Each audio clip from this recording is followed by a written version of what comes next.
আমরা এখানে biogas plant model এবং এটা হচ্ছে বায়োগ্যাস প্ল্যান্ট মডেল।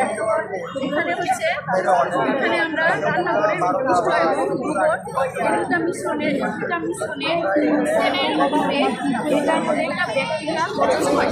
ব্যাকটেরিয়া প্রচুরের মাধ্যমে এখানে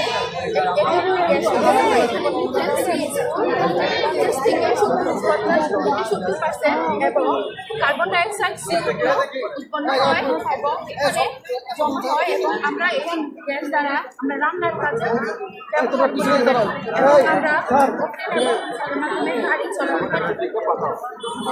আর এখানে এই গোবর দ্বারা এবং জৈব পদার্থ পচনের মাধ্যমে ব্যাকটেরিয়া এনারোবিক ডাইজেশন বলে